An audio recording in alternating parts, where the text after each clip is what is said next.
Welcome to Unlearning with Laura, the podcast where you get to rewire your mind, reclaim your power, and break generational cycles. I'm Laura Stiles, clinical hypnotherapist and mindset coach, and founder of The Mindful Generation, the place where parents come to transform their lives and live with more purpose and freedom. Let's dive in.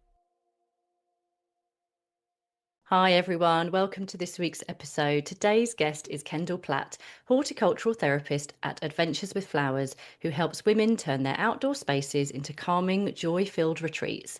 She's all about quietening the mind, reconnecting with yourself, and using gardening as a powerful antidote to burnout.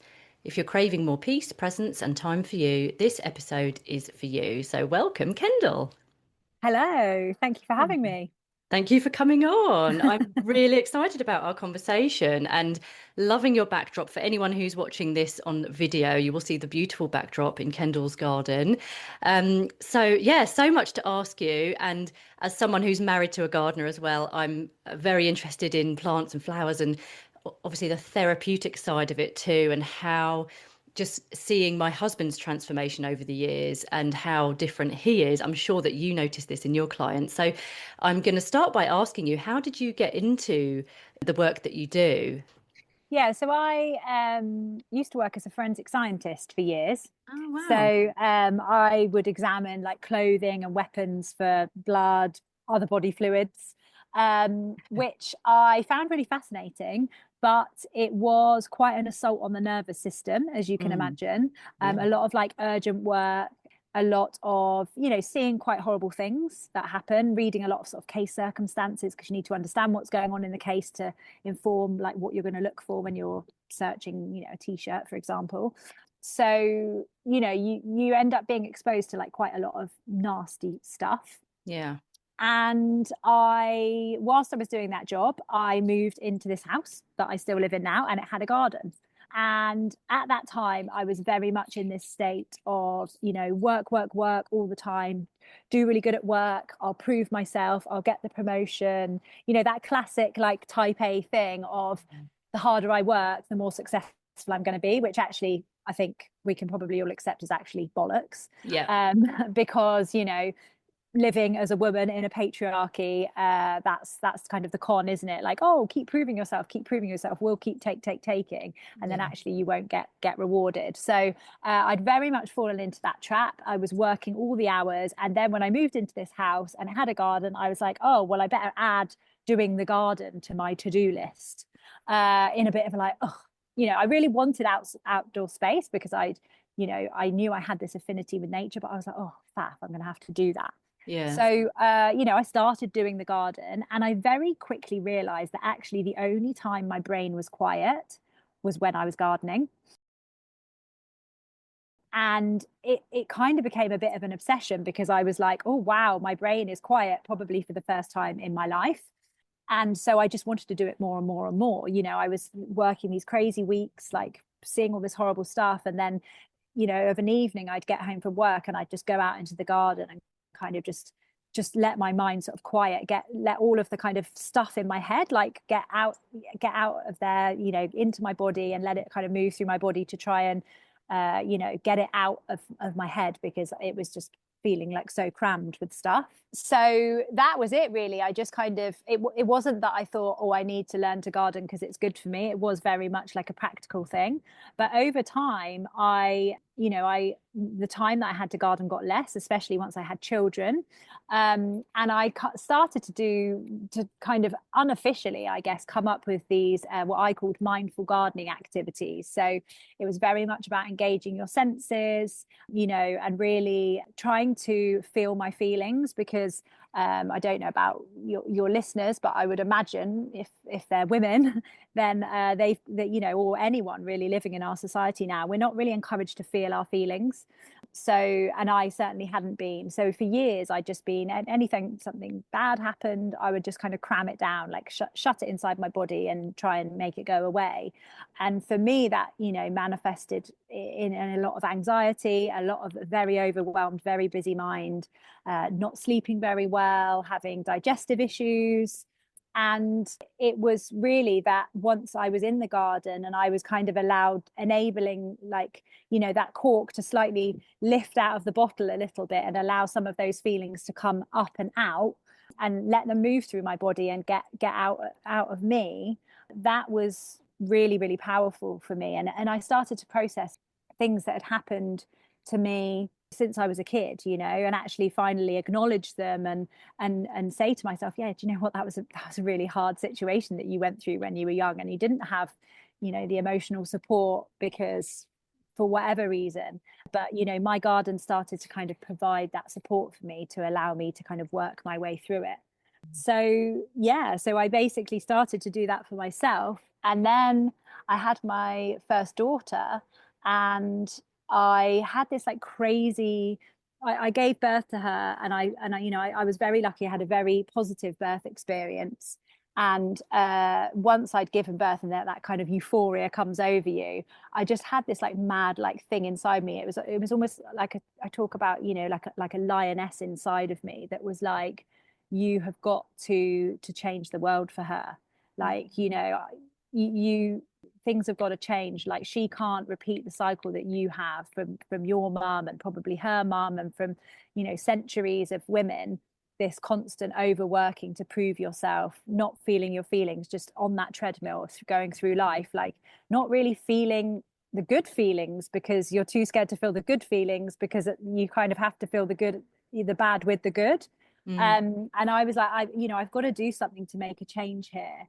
And I also thought to myself, there must be loads of other women out there who are feeling the same as me. So I really want to be able to bring this to them. So I started with what I knew, actually, which when I was at university, I'd worked on a flower stall in Bath. Actually, I went to uni Nice. there. That was like my Saturday job. So I'd obviously always been drawn to nature and the garden and flowers and colors. And yeah, so I started with mindful Christmas wreath making, because it was Mm. coming up to Christmas. My daughter was born in the June, and it was coming up to Christmas, and I was thinking, well, I can easily teach people to make wreaths. I used to spend hours doing that. But I really want to kind of bring in this mindfulness element to it. So that's what I started with, and I still run those year on year. They're always really well attended. We have a really nice time. It's like small groups. And in those sessions, I started to notice that, women that didn't know each other, that didn't know me, were bringing really big stuff to the table, while they're there kind of creating with their hands. Like, big topics of conversation were coming up. And I was thinking to myself, I've really got something here. Like, this women creating and being side by side in nature is really powerful. So it kind of moved on from there. I then started a mindful gardening subscription box, Mm. and that kind of hit around COVID time. So I wasn't able to do any more of my in-person workshops, but I kind of focused on this subscription box. And all of those, so they would receive a box, and in there was a mindful gardening activity, and either some bulbs or some seeds, or Oh, a nice. plant. So they would have instructions on how to kind of do the activity to help Yeah. them release those feelings, to help them quiet their minds, and grow the plants in a way that was the plants were gonna thrive as Yeah. well. So I did that for a little bit, but after a while I realized actually that the thing that I loved doing was the teaching element. It wasn't the like the packing of the boxes. That was not appealing to me at all, really. So it was at that point that I stopped doing the boxes, but started a membership and started working one-to-one with people as well. So yeah, so I still do that model now. I have like a group membership, and then I have one-to-one services as well, which is more directed, and I would say more impactful for most people, because you can get to the crux of the issues that you're having. And obviously it's bespoke to your own garden, whereas the Yeah. group membership is more kind of generic advice that you're still going to get loads out of, but it's not going to be tailored to your garden. So Yeah. yeah. And then it got to a stage where I was like, well, I'm kind of doing this thing. I feel like I need to do some qualifications. So I did a course at Thrive, which is gardening for well-being charity, actually, based not too far from me here in Reading. Mm. And so I went and did a course with them, and I'll be honest, I don't think I really learned that much, but for me it was about having that kind of backup, that I knew what I was talking about, type thing. Yeah, So we all like to have a certificate, don't we? um exactly. so yeah, so that was it really, and then it's just kind of gone from there. And in that time I've had a second baby, which my garden has helped me through, because well, I know you've got two little ones, having a second is like a whole nother ball game from just having Mm. one, or it was in my experience Yeah, anyway. absolutely. So yeah, so it's just kind of grown from there really, and a bit of a roundabout way, but really just started as something I felt I should be doing, and then actually became, life changing, really. So Yeah, that's yeah. so nice. I love it. I love hearing stories from guests on this podcast of how something is like birthed into life, but it's come Mm, from either, yeah, like a little idea or a big idea or a passion project, or like in my case, it sort of came from learning about generational cycles and then myself burning out. So we've actually got a bit of a crossover with both of our businesses because, mm, you're helping people who are either burnt out or kind of on the brink of burnout, and yeah, like in that kind of therapeutic mindset of getting them to feel mindful again and feel healthy and mentally well. And yeah, I'm doing similar things but in a different kind of way, and I just mm, love the whole nature element because that's what our ancestors would have been doing, isn't it? Like, and also like when you mentioned it's almost like a sisterhood, the wreath making, I was imagining like women around a big table, and it's almost like that sisterhood that we would have had all those years ago when we were doing those things with our hands on the land or back in the cave or wherever. And mm. that's just like kind of how what we were built for, and our nervous Yeah, systems were not built to sit at a computer screen all day long or to be, yeah, just in this stressful modern world. And so I just love the sound of what you do. So it's a bit like therapy and mindfulness, but also getting your garden fixed up as well. But yeah, it's like a exactly. win-win, isn't it? Yeah, so I think it is the in the way that it's therapy, it's like it is digging in your garden. The mindfulness element I bring in is because so many of my clients, their brains are so busy Mm. when they start working with me, and they've got so much sort of stored emotion in their bodies, that actually they feel very overwhelmed. So I bring the mindfulness element in because it really helps them to stay in the present moment. So we work a lot on engaging senses to start with, and we're very intentional about that. But over time, like now, when I go out into my garden, and when clients that I've worked with for, one of my packages is a year long. And the reason for that is, I think it's hard to ingrain a healthy habit in a couple of months. I just Yeah, don't think that really happens. I And agree. also, my big ethos is getting people to garden all year round. So even in the winter, for two reasons. One, it takes the pressure off in the spring and summer when everything's growing, if you've got some of the kind of garden activities done over the winter. But also, in the winter, not enough of us are getting enough daylight as it Yes. is. Yeah. So if you work from home and you can get out on your lunch break in the winter, even if it's cold, and you can be out there for 10 minutes, like it's getting off of that screen, like you were just saying, and getting into our natural state, our natural habitat, how we should have, how we were made to be. And if not, I say to my clients, if you work out of the house 5 days a week, then you can of course do that on the weekend, but do try and make sure you do it, because otherwise you could go for months. Like a lot of kind of traditional gardening people like talk about putting the garden to bed for the winter, and I'm like, well, actually no, I really disagree with that, because I think you're then cutting off those crucial times out in nature at a time where potentially your mood is low, Mm. because of there's not as many hours of daylight, the weather's not as good, da, da, da, da, da. So I think that that's kind of where the mindfulness side comes in, and the year-round gardening. And then therapeutic wise is, I mean, you probably wouldn't be surprised, but some of the stuff, like I was saying, that comes up for people is really big. So for me, I'm very clear with my clients, depending on what comes up for them, there of course will be things where I'm like having to signpost to other, maybe some talking therapies, or somebody like yourself, because there are things that I'm not trained to deal with. I'm trained to almost start the process, like start that unlocking in Yeah. the garden, and then when bigger things come up, of course I'm there as a listening ear, but I certainly can't direct people through that. So we can absolutely still continue to work on the garden together, but I would always advise, also getting some support from other therapeutic professionals. So, Yeah. I think it's important to have those boundaries as to, what you are able to do. So I very much kind of view my role as like that, those first steps into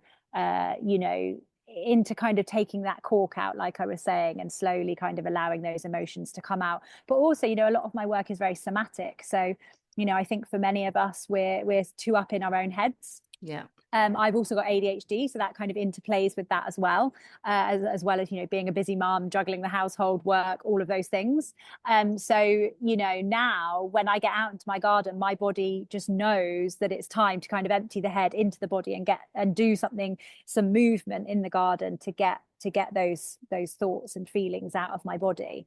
And I think many don't know how to do that. So Yeah. it's really a lovely place to start, and it feels natural to be in the garden. It Yeah. feels like, my garden for me feels like a hug when I walk out into it. It feels like a really safe space, and Yeah. that's ultimately what I want to help my clients create, is to create a space that they can use as a therapeutic space for themselves for years, if that's what they choose to do, like long after we finished working together. So Mm. yeah. Oh, that's beautiful. I love that because they're essentially creating something that they can not only like they have the memories of the fact that they've worked hard with you in a mindful way, and almost I guess they would have the memories of working their own land, nurturing, essentially creating like plants that are thriving, and that you see them year on year kind of coming through again and even stronger and even bigger and more established. Mm, But they're probably going to be coming out like, after months or years and thinking, this is so rewarding because I've created this myself. And that sense of reward and satisfaction must be really lovely.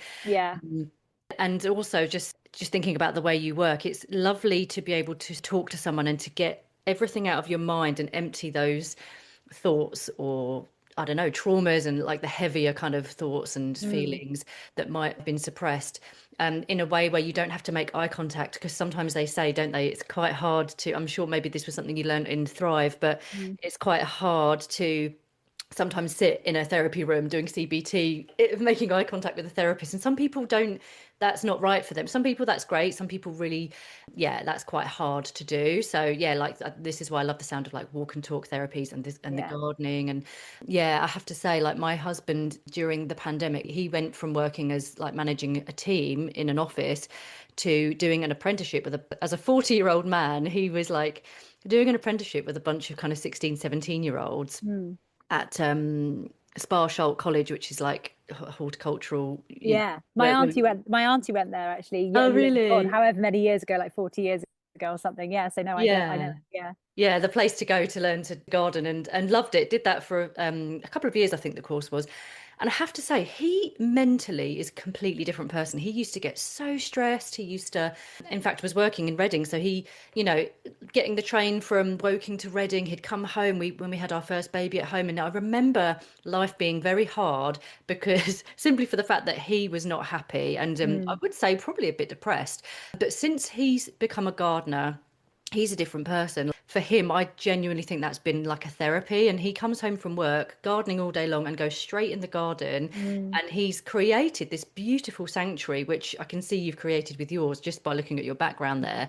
And it's beautiful because everyone gets to enjoy it. And selfishly, I'm like, I miss it because I used to be the gardener of the family before we had kids. I used to love getting my hands in the earth, Yeah. and I just don't get a chance to do it anymore because he is so obsessed and loves it so much. And Well, so you need to reclaim a bit yeah, of it for yourself and be like, no, this is my section. I get to do what I want, you I know? should. Yeah, I really should because we've only got a small garden, but it's amazing what you can do with a small space when you've got the knowledge and when you know like the soil and the earth and you've kind of got that experience and expertise. Mm. But yeah, it's such a lovely thing, isn't it? And I think another big thing for a lot of my clients is having the space to talk about, the society that we exist in. Like it's still, I like to think that we're progressing, but actually I think, at the minute it seems like we're kind of going backwards. Like, there's our conditioning that we've been brought up with, this kind of constant work, work, work that I alluded to, this constant feeling guilty when we, take 10 minutes to go in the garden and do something for ourselves. So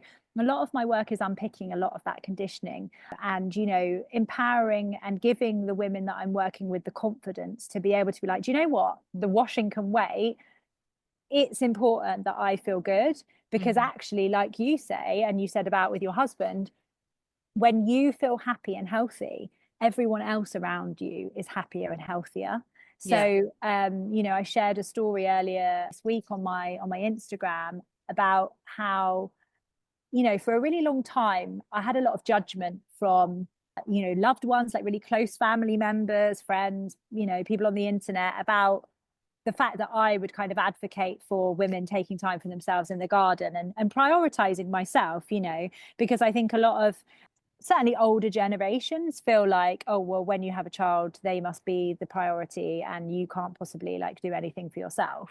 And that was really hard to kind of stay strong in that time. And I suppose that's why I offer the service that I do, because I know it can be hard to stay strong and keep going with looking after yourself. So that's why I'm there to be like, come on, you can do this. And that kind of almost support and accountability. But one day my daughter had been she'd been like doing a dance for me, how they do, they're like, oh, let me do a show or whatever, or maybe yours don't, I don't No, know, they do your do. boys Yeah. do that? Yeah. Yeah. So yeah, they're like, let me do a show. So she'd like been doing this dance routine for me, and then she was probably only about 5, and then at the end she kind of sat down and she said, oh, I just need 10 minutes to rest, mummy. And I thought Oh, to myself, cute. that is why I have done what I've done, and I've Yeah. shown her that it's important to take time to rest, to look after yourself. And I Yeah. thought to myself, it's been worth it. It's been worth all of that, like backbiting and bitching behind my back, because actually, all that really matters is that I'm happy and healthy. My husband and the kids are happy and healthy. And if people want to slag me off for prioritizing me and my family, go ahead. Yeah. Like I've got to look after myself first, because if I don't look after myself, then everything falls to shit. I mean, I Yeah. think that's probably true in the large majority of households in the UK. Like, if the parents are not happy and thriving, it's the kids are also going to be struggling to be happy and thriving. So it really is important that we do start to allow ourselves to feel all of those feelings. And it's scary, isn't it? Like you said, about some sitting opposite somebody, looking them in the eyes and unearthing all your biggest fears and challenging emotions. So I think that is why the garden is so impactful, because like you say, you're side by side, you're actually focusing on the task that you're doing, and that then just allows the words to flow. Absolutely. Yeah. And you've talked about the patriarchal conditioning, which I also talk about quite a lot in Mm. with my clients and in my social media and stuff, because it's really hard to unpack that and to also just have the awareness that that is what is driving you. And that's why I do like, using the hypnotherapy to really get to the root of it and rewire it, because the amount of decisions that I think women make a day that are unconsciously driven by that conditioning and, the people pleasing and the like finding it hard to set boundaries and not being able to say no and all of that stuff. Yeah, it's such an eye opener when you start to go on this journey and realize, oh, okay, turns out I was burnt out for years, or I was running off stress, which was that was my experience. A couple of Mm. years ago, I found myself crying to the GP, and it was because I couldn't say no to things, and I just literally driven myself to the ground and didn't ask for any help. I could have done with you actually at the time, but but yeah, undoing all of that is hard work, but so worth it. And yeah, I'm not afraid to say to my kids of a weekend when I feel overstimulated, because I'm quite sensitive. Mm. And when things get too much or I'm tired, I'll say to them, like on Sunday, I said, boys, I'm just going to get in bed for a bit and just have a rest. And I'm just like, how freeing is it to be able to sit in bed for 20 minutes and like drift off for probably a few minutes of that? And Mm. for them to know it's okay. Like, I'm not going to Yeah. just burn myself to the ground anymore. Yeah. Yeah, and I think that's a really important message. Like my daughter goes to the local school, and they set this homework, and I'm kind of like quite lax about the homework, because Yeah, me I'm too. like, do you know what? She's concentrated all day at school. I actually think it's a really bad message that we're Yeah. teaching our kids, that you come home from school and then you continue to work. Yeah. Is it any wonder that in the pandemic people were just working 24/7? No, because there was no boundary, there was no cutoff, there was nothing to stop you from going, work is over now.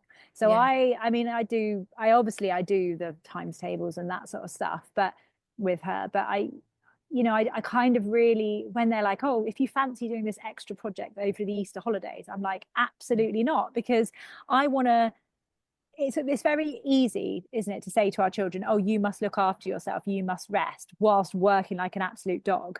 Yeah. But kids are not going to listen to that. They're going to see what you're doing and copy what you're doing, which is exactly what, I did, and I'm sure my mum did, and previous generations. So it really is our responsibility, if we want our kids to stay mentally well, um, to show them that rest is important, that taking time for ourselves is important, that prioritizing our well-being and our health really is important, because if we show them, then they're more likely to actually copy what we do. So Absolutely. yeah. Yeah, it's all in the modeling, isn't it? They Yeah. just copy, and they don't just do as we say, they do as we do. Yeah. Just what you were saying there about the homework, I don't ever encourage mine to. I basically say, do you want to do this? And my eldest is now, he actually does enjoy some of the homework he gets set, but genuinely, I never force them or push them to do it for those exact reasons that you just mentioned. Because, Yeah.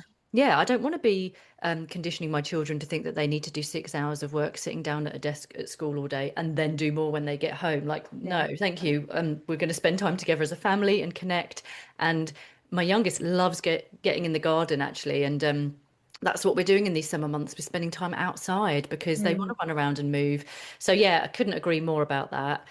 Do you go to people's homes, or do people come to you? How does it work when you do your face to face? Yeah, like, Yeah. So the wreath courses, people come to me just because I've got all the materials that I've grown in my garden and dried. But mm, the gardening sessions, I go to people because my belief is that it's about creating that connection with your own garden, mm, which is another reason why I advocate for people actually being involved. I'm not a garden designer. I don't come and do it all for you. Like, we do it together. You can lean on me for support. You can ask me questions, and I'll teach you everything I know about the garden design elements. But ultimately, I want you to be making the final decisions about, plant choices, colors, all of those kind of things. So yeah, so I travel to people because it's all about their garden. It's about creating, like I said earlier, it's about creating that therapy space for them. So generally, horticultural therapists work in therapeutic gardens, mm, which are like centrally located. There's a few of them in Reading, and then I'm sure there will be some in like everybody's local towns that's listening. But very often their sessions are right in the middle of the day, which for working mothers, probably not that useful yeah, because they're busy working.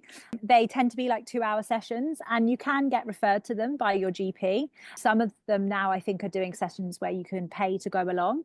mm, But they are in a therapeutic garden. It's not growing that relationship with your own garden, which is really what's key for me personally. mm, I think that that's really important, to have that relationship with your own outdoor space. And who's got kind of 3 hours in the middle of the day to go and actually do it? So I guess the way that I work, and the way I'm probably, I think I'm unique in doing so, is that I come to you and I teach you all the things for that session.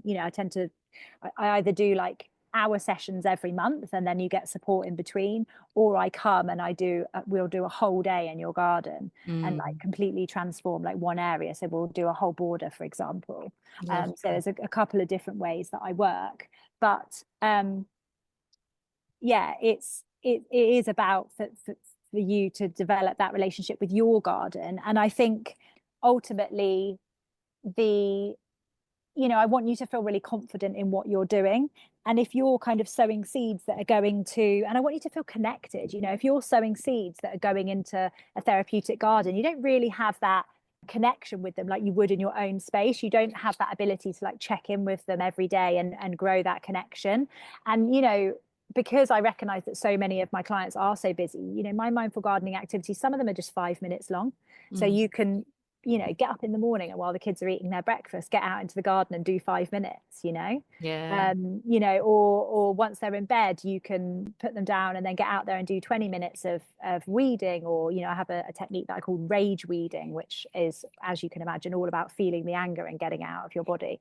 Gosh, some days I definitely need to lean on that. But because they're short and they can fit into little gaps throughout the day, you don't need to find that like 3 hour time slot, and you certainly don't need to like wait for hours and hours on the weekend. So for me, it's very much about getting people in nature every day, even if it's Mm. just for 5 minutes. And when I say every day, I don't mean like you are allowed a day off, but little and often, I guess, is what I'm saying, because actually all the research shows that when you get out there and you garden a little bit every day, your well-being scores hugely increase and your stress levels lower. And it's about kind of keeping those stores topped up. If you imagine that generally you're kind of existing on like a level 3 day to day, and then something bad happens, you're dipping right down to a 1. That's really challenging to manage. But if your kind of mood and your well-being are at like a 6, because every day you're going out and kind of keeping them topped up, so even though there may be little dips every now and again because something happens, you're keeping that store topped up back up to a 6, and then something happens, you're only dipping down to a 4, say, for example. So it Mm. just makes life seem so much more manageable, because you are regularly getting that time for yourself and topping up the kind of the happiness levels and all of the things, all of the benefits that you're getting from being outside. And just even being outside in the fresh air, I always sleep so much better if I've spent even 10 minutes in the garden, Yeah. because I've got out, I've connected with nature, I've had some fresh air in my lungs, I haven't just been glued to the screen all day. So yeah. Yeah, it's so, so needed. I always start my day with a morning walk where I go listen to the birds and I'm in fresh air. And I sometimes, like this time of year, because it's quite quiet in the kind of fields where I live. And Mm. sometimes I'll take my shoes off and do some grounding as well, just to really connect to the Yeah, earth. lovely. And throughout the day, I do that. I have to say, like, I know it's a luxury for people who perhaps don't work from home, but yeah, I do tend to go out in the garden for maybe 4 or 5 times a day just to spend a few minutes out there and listening to the bees and watching them go into like the petals of the flowers. Mm. And I've got an egg chair out there now, which and I Oh, I'm do. jealous, I really want one. Oh, I got it last year for my 40th, and it was like the best thing, the best gift to ask for, because I sit in there and I'll just watch. Like this time of year is nothing nicer than just listening to the birds, watching the bees, and yeah, just literally being with nature without my phone and enjoying it. And Yeah. so nice and so grounding. Yeah, I love it. I just think it's so needed in this kind of busy world. One of my big things I really want to kind of do more of this year is, because I recognize that not everybody works from home, and it's a service I offer. I go into corporate companies and Mm, I do a session with the staff as like a team building exercise where we transform an outdoor space. So mm. we actually create them a therapeutic garden in the workplace, if they've got outdoor space like a roof garden, or maybe they've got like an outdoor courtyard, and we create that there. And then I teach the staff members like things to do to keep it looking good, that they can go and actually do the activities on their lunch break, pull a few Yeah, weeds, whatever it is they might fancy. So because I recognize that you know that is quite often where it's almost more needed, yeah, is in these kind of very sterile offices where there's not a lot of fresh air, that the horrible kind of strip lights, it's very, we're not designed naturally to be in those environments. So if you then on your tea, your tea break, or take a cup of tea out there, or go out on your lunch break and can pull a few weeds and just kind of really connect in with nature. So that is something that I want to do more of, because actually I think for companies that really do value their staff's well-being, they can't get away from the fact that nature has to play a part in that. And if yeah, they can provide that space for their staff are only going to be happier, their staff are only going to be more productive, their staff are only going to be earning them more money. So from like a return on investment point of view, for the company, it's massive, because not only does it really signal to them that their company values them, but it's actually providing them a space where they can, switch off from the stresses of corporate corporate life, which, you know, you've been in, I've been in, like we know what it's like. And it's you know, nature is hugely impactful. So Yeah, yeah, so that's if anyone listening works in corporate and they're like, do you know what? My company really bloody needs this, then get in touch and yes. let's get it set up. Let's get you out in the garden, even in your lunch break at work. So Yeah, yeah. that's such a good. I was going to ask you actually about that because I did work for a company before I retrained and changed tack with my career. I worked for a company that did have one of those buildings, like sterile and Mm, everything, but they did have a huge renovation to it, and they added like a living wall inside the building. But then if you mm. walked out onto the balcony, they did have a load of, you couldn't really call it a garden, but they did genuinely kind of try to invest and make it look beautiful with like pots. And they had, I think they had invested in like a beekeeper, and they were like Oh doing these like wow. trips. They were inviting the staff, possibly once a week, maybe once a month, and this beekeeper would come in and they would like educate them on that. And yeah, that was a good kind of 6 or 7 years ago now. But I remember thinking this is really cool, and this is a great Yeah. way to get the employees Yeah. involved with a bit of nature and you I know. got the idea because I was having coffee with a friend, and there was like a big planter behind her, and there was like this really spiky plant that just like kept on spiking her. She was like, "Oh, this is so horrible. Like, why is this plant here?" And I was like, "Do you know what?" I was like, so many corporate, you know, but what they might do like an outdoor space and pots and stuff, but they tend to choose plants that are hard wearing, Yeah. understandably so, Mm. but they're not very sensory friendly. They're Yeah. actually, you know, quite spiky and not very pleasant to touch. So it doesn't really make you want to interact with them. Yeah. So I guess the benefit of my package is that yes, the plants are going to be sensory, which does mean they will need watering and maybe a little bit more care. But by actually you know, giving the tools and the techniques to the staff members, they're going to know how to do that, and also they can access, you know, a little bit of well-being for themselves every day if they choose to. So Yeah, yeah, yeah. love that. Yeah, I think that's a great idea for you. Yeah, fantastic. So do you have anything at the moment that you're working on that would specifically benefit the listeners or that you're promoting at the moment? Yeah, so my it's my garden glow up service, which I spoke about a little bit earlier. It's basically I come to your garden wherever you are based in the UK, and I come to the garden. We assess, we choose one area that we're going to focus on. So it might be that you want to, you know, redesign a border, for example. So you know, you can. I'll get you to send me a few photos before and give me some ideas of what you want to do, and then I'll come to the garden, see it in the flesh. We'll come up with ideas together. Then we will head off to the garden centre. I'll come to the garden centre with you because I know a lot of my clients find the garden centre really overwhelming. They kind of go in, do a bit of a like supermarket sweep style dash because they just get really overwhelmed and just shove loads of stuff in. And then when they put it in the border, they then like go, oh, it doesn't look like that nice cohesive, you know, beautiful look that I was after. So I'll, you know, I'll teach you all the tricks of the trade and exactly how to shop for plants that are going to do well in your garden, that are going to give you the look that you want, and that you're going to know how to maintain.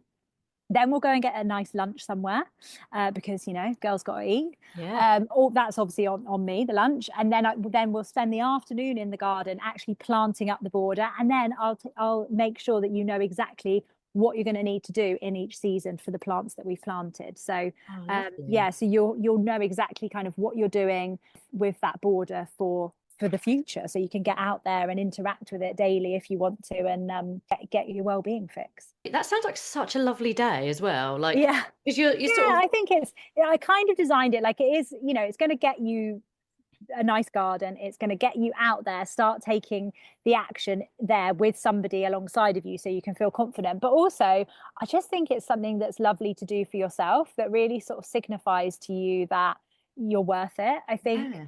there's, you know, so often in this world, women feel guilty to treat themselves to a nice day. But actually, you know, you're going to benefit from that.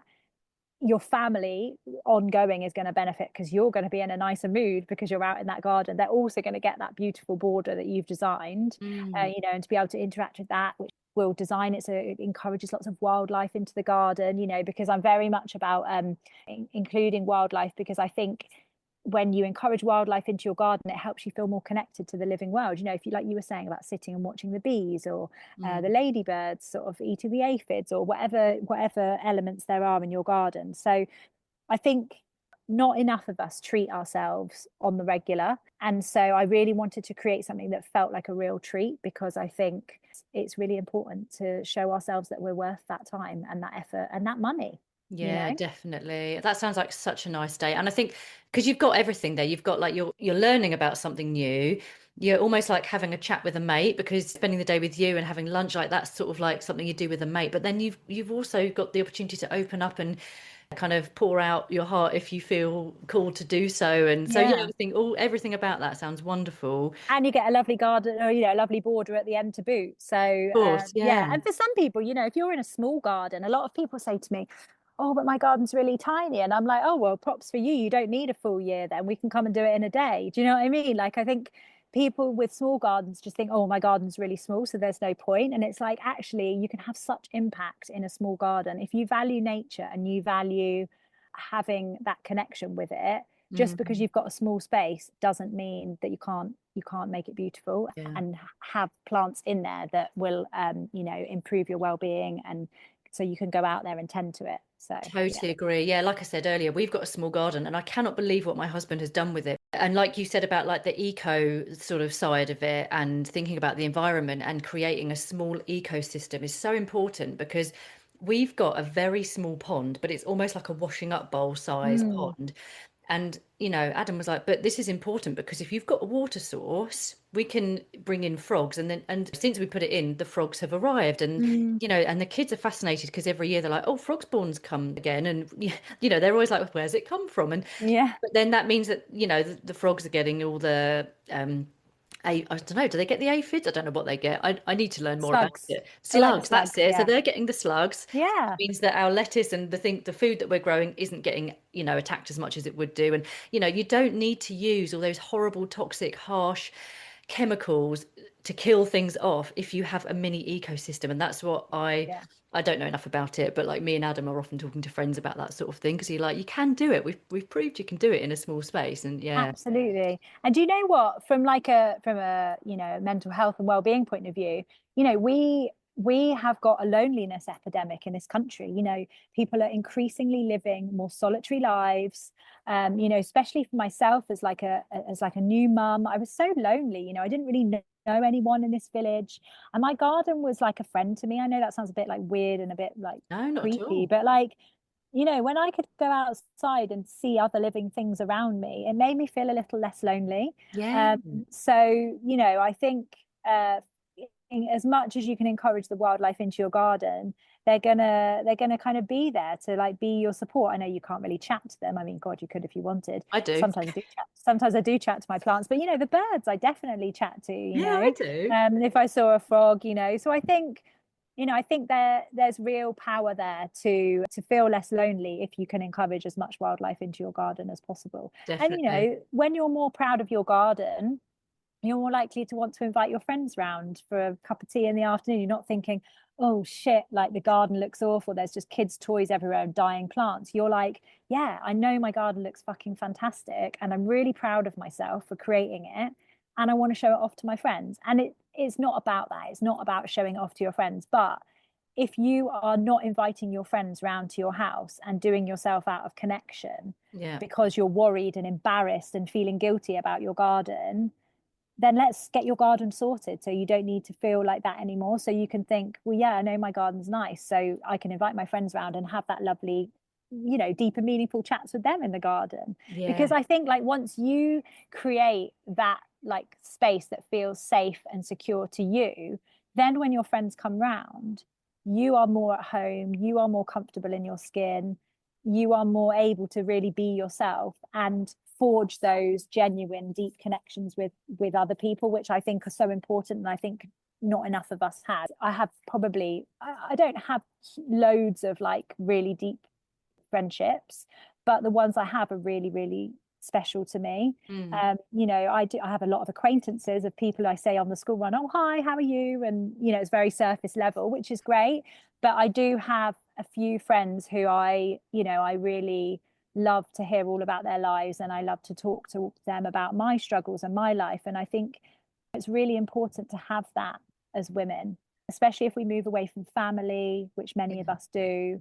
We probably don't really want to chat to our work colleagues too much about like big personal things, but I think if you can make that garden a really kind of safe, lovely, warm space that you want to be in and you're comfortable in, it will help you to yeah, improve those relationships and those connections with friends. So Yeah, yeah. I couldn't agree more. And I keep saying actually to my partner, "Well, let's get people round. Let's like, yeah, we're always having family barbecues pretty much every weekend, but I would like to get more friends round. So you've just Yeah. reminded me I'm going Yeah. to send some messages this week and invite them over because yeah, there's nothing nicer than having on a British summer's day when, like this weather we've had recently, having Mm. people round for that sense of community. Yeah. And, yeah, connection is just lovely, isn't it? So Yeah. Exactly. oh, wonderful. Kendall, the work you do is so heartwarming and lovely. And it's just making me want to go and, after this call, I'm literally going to go and enjoy my garden. It really makes you want to go and do Yeah, it. me too. Yeah. Me too. Yeah. Thank you so much for sharing all of your wisdom and fascinating work that you do. Let the listeners know, where can people find you? So I social media wise hang out on Instagram. My handle is Kendall Marie Platt. And then I have my newsletter over on a platform called Substack. And that is also where my gardening membership is hosted as well. And then to work with me, my website is adventureswithflowers.com. So Fabulous. yeah. Yeah, awesome. Thank you. I'm going to put all of the links in the show notes. I follow your Instagram and I really love everything you share there. And it makes me just want to go to your garden and have a nosy because I'm a nosy bitch. So, Well, funny you should say that. I am doing a headshot day and networking in my garden in a couple of weeks. So I'll send you the ah, details of that. I did actually see that and thought, Yeah. oh, I do need some new pictures done. So I will check that out. Yeah, I do. Yeah. Yeah. It's going to be, I did it last year and it was just such a beautiful day. Like all other business women, getting together, having a bit of cake, having a chat about life, about work, and then getting your pickies done at the same time. So yeah, Yeah, it that was is really such a good. fab idea. I love that. Yeah. Okay, awesome. Oh, well, thank you, Kendall. It's been really lovely to speak to you. And yeah, have a lovely rest of your day. Thanks so much. Thanks Take for having care. me. Bye. Bye.